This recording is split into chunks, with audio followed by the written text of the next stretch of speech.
নমস্কার দর্শক বন্ধুরা, আমার ইউটিউব চ্যানেলে আপনাদের সকলকে আমি স্বাগত জানাই। আশা করি আপনারা সকলে ভালো আছেন, সুস্থ আছেন, আনন্দে আছেন।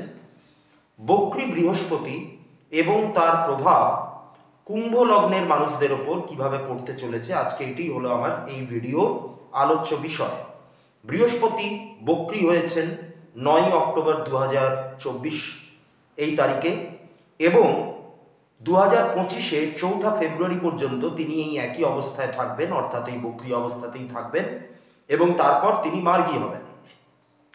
তা এই বক্রী বৃহস্পতির প্রভাব কুম্ভ লগ্নের মানুষদের ওপর কিভাবে পড়বে তাই নিয়ে আমি আজকে আলোচনা করব।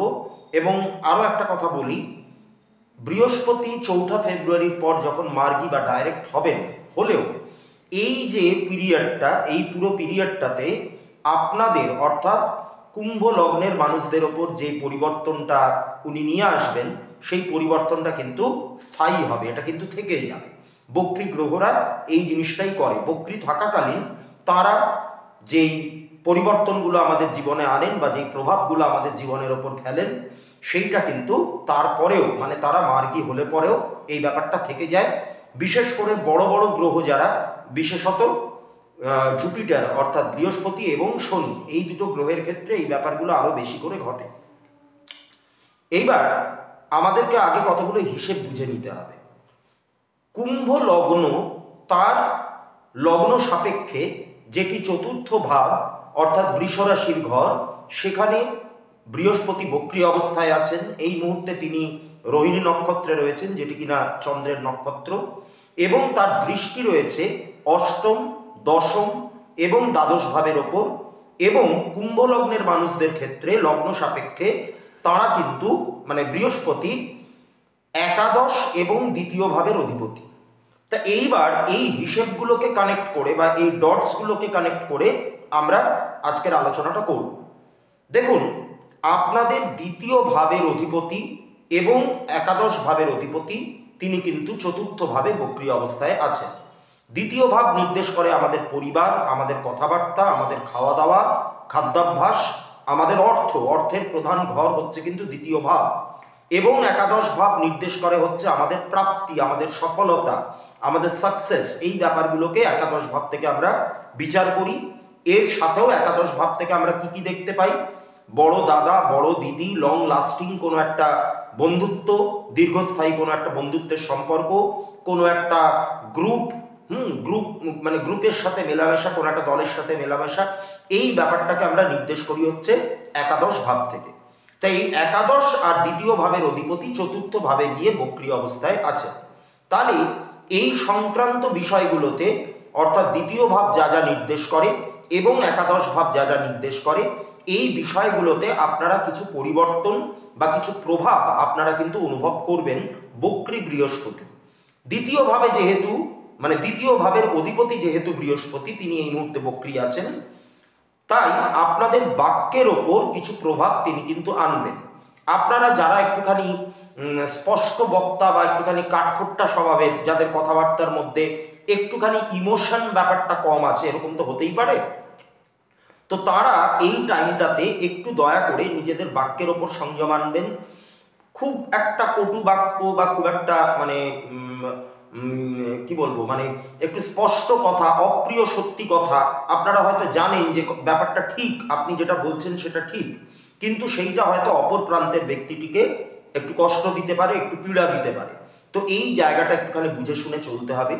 যাদের বড় পরিবার, একান্নবর্তী পরিবার, সেই পরিবারে যদি এই মুহূর্তে কোনো ভাঙন ধরে, সেই ভাঙনটা কিন্তু আস্তে আস্তে জোড়া লাগবার একটা পরিস্থিতি তৈরি হয়েছে।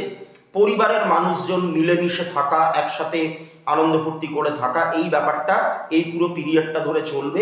অবশ্যই এই পুরোটা নির্ভর করছে আপনাদের দশা, অন্তর্দশা এবং প্রত্যন্তর দশা, যেটা যদি বৃহস্পতির কিছু চলে, সেইগুলোর মধ্যে যদি কোনো একটা পজিটিভ বেরোয়, তাহলে অবশ্যই আপনারা এই ব্যাপারগুলো আরও বেশি করে নিজেদের সাথে রিলেট করতে পারবেন।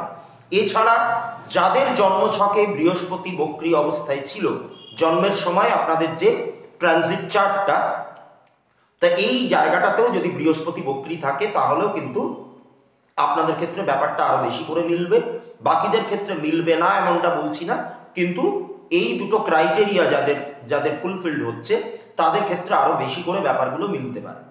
তো এবার দ্বিতীয় ভাব আর কি নির্দেশ করে? দ্বিতীয় ভাব নির্দেশ করে হচ্ছে আমাদের খাদ্যাভ্যাস, অর্থাৎ আপনাদের খাবারের যে রুচি, সেই রুচিতে একটা বদল আসতে পারে। অর্থাৎ আপনারা হয়তো বাইরের খাবার বেশি করে খেতেন, সেই জায়গাটাকে কমিয়ে আপনারা হয়তো বাড়ির খাবার, পুষ্টিকর খাবার, হেলদি খাবার, একটু নিউট্রিশাস খাবার, এইগুলোর দিকে আপনাদের কিন্তু একটু নজর যেতে পারে।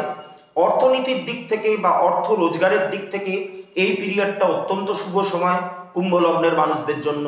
তার কারণ একাদশ ভাবের অধিপতিও হচ্ছেন বৃহস্পতি, তিনি চতুর্থ ভাবে রয়েছেন বক্রী অবস্থায়। তাই আপনাদের অর্থের ফ্লোটা কিন্তু এখন খুব ভালো থাকবে এবং আপনারা অর্থ সঞ্চয় করতে পারবেন।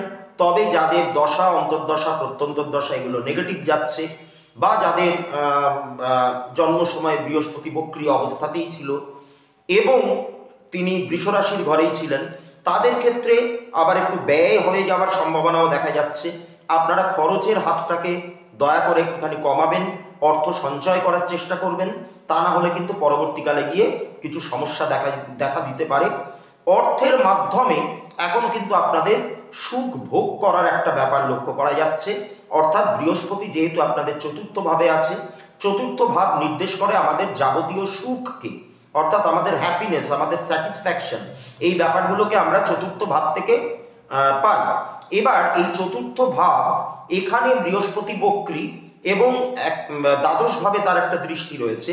তাই আপনারা সুখের সন্ধান করতে গিয়ে প্রচুর পরিমাণে অর্থ ব্যয়ও কিন্তু করে ফেলতে পারেন। তো এই জায়গাটাতে আপনাদেরকে একটুখানি সাবধান হতে হবে। জুপিটারের অষ্টম ভাবে একটা দৃষ্টি রয়েছে, তাই হঠাৎ করে আপনাদের কোনো একটা প্রাপ্তি, যারা বিভিন্ন রকমের উইন্ডফল গেইনস যেগুলো আছে, যেই ব্যাপারগুলোর ওপর একটু নির্ভরশীল বা যেগুলোর ব্যাপারে আপনাদের একটুখানি আগ্রহ আছে, যেমন ধরুন লটারি হতে পারে, বা সেটা আপনার কোনো শেয়ার মার্কেট হতে পারে, বা কোনো ফাটকা আয় হতে পারে, এই জায়গাগুলোতে যাদের একটুখানি আগ্রহ আছে তাদের এটা বিশেষ করে ভালো সময়। তবে একটু মানে এই সংক্রান্ত বিষয় তো, এগুলো তো আবার একটু রাহু ডমিনেটেড এরিয়া, তা এই জায়গাগুলোতে যদি কেউ ইনভেস্ট করতে চান বা করেছেন, তারা দয়া করে একটুখানি আপনাদের চার্টটা কোনো বিশেষজ্ঞর দ্বারা একটু দেখিয়ে নেবেন বা বিচার করিয়ে নেবেন। তার কারণ রাহু অনেক কিছু ইলিউশন ক্রিয়েট করতে পারে। সামনে আপনাকে অনেক কিছু দেখালো, কিন্তু পরে গিয়ে দেখলেন পুরোটাই শূন্য, পুরোটাই ফাঁকা, কিছুই নেই। তা এই জায়গাগুলো আপনাদেরকে একটুখানি বুঝে শুনে চলতে হবে। চতুর্থ ভাবে যেহেতু জুপিটার বসে আছেন বক্রী অবস্থায়, তাই মায়ের সঙ্গে সম্পর্কের যে জায়গাটা, সেই জায়গায় কিছু পরিবর্তন আসতে পারে। ভালো দশা, অন্তর্দশা, প্রত্যন্তর্দশা যদি চলে, তাহলে সেই সম্পর্কটা ভালোর দিকে যাবে। তবে ভালো হোক বা খারাপ হোক, মায়ের থেকে এখন একটা দূরত্বও কিন্তু নির্দেশ করছে। অর্থাৎ বাড়ি ছেড়ে আপনাদেরকে একটুখানি দূরে যাওয়া, সেটা কর্মসূত্রে হোক কি সেটা পড়াশোনার ক্ষেত্রে হোক, আপনাদেরকে একটুখানি দূরে গিয়ে থাকা, এই ব্যাপারটা আপনাদের ক্ষেত্রে এখন কিন্তু ঘটতে পারে। শিক্ষার্থীদের ক্ষেত্রে এই পিরিয়ডটা অত্যন্ত লাভবান একটা সময়। তার কারণ জুপিটার চতুর্থ ভাবে বসে আছেন এবং তিনি একাদশ ভাবের অধিপতি। তাই পড়াশোনা রিলেটেড ব্যাপারের সাথে যারা জড়িত, তারা কিন্তু এই টাইমটাতে লাভবান হবেন। আপনাদের কিন্তু একটা সাকসেস দেখা যাচ্ছে। এমনকি শিক্ষা প্রতিষ্ঠানগুলোতে যারা চাকরি করেন, সেই চাকরিতে যারা রয়েছেন এই মুহূর্তে, বা কোনো নিজস্ব কোনো একটা শিক্ষা প্রতিষ্ঠান আপনারা চালাচ্ছেন, private coaching centre, private tuition, এই ব্যাপারগুলো যারা করছেন, তারাও কিন্তু এই পিরিয়ডটাতে লাভবান হবেন। তবে পড়াশোনা যারা করেন তাদেরকে একটু সাবধানও থাকতে হবে, কারণ বৃহস্পতি কিন্তু 12th হাউসের সাথেও কানেক্টেড হয়েছে। দ্বাদশ ভাবে তার একটা দৃষ্টি আছে, অষ্টম ভাবে তার একটা দৃষ্টি আছে। তাই পড়াশোনা সংক্রান্ত কিছু বাধাও কিন্তু এই মুহূর্তে আসতে পারে। সেটা আর্থিক বাধা হতে পারে, বা আপনাদের মন মানসিকতাগত কিছু বাধা হতে পারে। আপনারা হয়তো একটা পার্টিকুলার একটা সাবজেক্ট নিয়ে একটুখানি প্রবলেমে পড়ে গেলেন, এই ব্যাপারগুলো হতে পারে। তাই একটু প্রপার গাইডেন্স নিয়ে আপনাদের এগোতে হবে। কোর্ট কেসে যারা জড়িয়েছেন, অর্থাৎ আইনি জটিলতার মধ্যে যারা রয়েছেন, তাদের এই টাইমটাতে মামলা সেটেলড হয়ে যাওয়ার একটা পসিবিলিটি লক্ষ্য করা যাচ্ছে। অর্থাৎ মামলা সেটেল হয়ে যাবে, উভয় পক্ষ একে অপরের সাথে কথাবার্তা বলে ব্যাপারটাকে সেটেল করে নেবেন। না হার না জিত, এরকম একটা সিচুয়েশন দেখা যাচ্ছে। তবে আখেরে সেটা কিন্তু আপনার ভালোর জন্যই হবে। মায়ের শরীর স্বাস্থ্যের দিকটাতে বিশেষ করে নজর রাখবেন। ওনাকে ওনাদেরকে একটুখানি প্রপার ডক্টরস চেক আপ, ঠিকঠাকভাবে একটু ওষুধপত্র খাওয়ানো, এই ব্যাপারগুলোর দিকে একটু নজর রাখবেন। কারণ জুপিটারের অষ্টমভাবে দৃষ্টি, দ্বাদশভাবে দৃষ্টি, দুটোই কিন্তু শরীর স্বাস্থ্যের দিক থেকে একটুখানি নেগেটিভ বা একটু ম্যালিফিক টাইপের হাউস। আপনারা নিজেদের শরীরেরও বিশেষ করে যত্ন নেবেন, একটুখানি ওষুধপত্র ঠিকমতো খাওয়া, ডাক্তারের কাছে নিয়মিত যাওয়া, একটু প্রপার ওয়েতে নিজের শরীরের সচেতনতা বাড়ানো, এই ব্যাপারগুলো আপনাদের করতে হবে। তাহলে কিন্তু এই পিরিয়ডটা মোটের ওপর আপনাদের জন্য ভালো। তা এই ছিল হচ্ছে কুম্ভ লগ্নের জাতক জাতিকাদের ক্ষেত্রে বক্রী বৃহস্পতির প্রভাব। এই ভিডিওটি যদি আপনাদের ভালো লেগে থাকে তাহলে অবশ্যই এটিকে লাইক করুন, আমার চ্যানেলটিকে সাবস্ক্রাইব করুন এবং আপনাদের কাছের মানুষদের সাথে এটিকে আরও বেশি করে ভাগাভাগি করে নিন, যাতে সবাই এই বিষয়ে জানতে পারে, শিখতে পারে, বুঝতে পারে। আবারও ফিরব আমাদের রাশিচক্রের শেষ লগ্ন অর্থাৎ মীন লগ্নের ওপর ভিডিও নিয়ে। বক্রী বৃহস্পতি মীন লগ্নের জাতক জাতিকাদের ওপর কীরকম প্রভাব ফেলতে চলেছে বা ফেলছে তাই নিয়ে। তা এই ছিল আজকে আমার ভিডিও, আজকে এই পর্যন্তই। আপনারা প্রত্যেকে ভালো থাকুন, সুস্থ থাকুন। নমস্কার।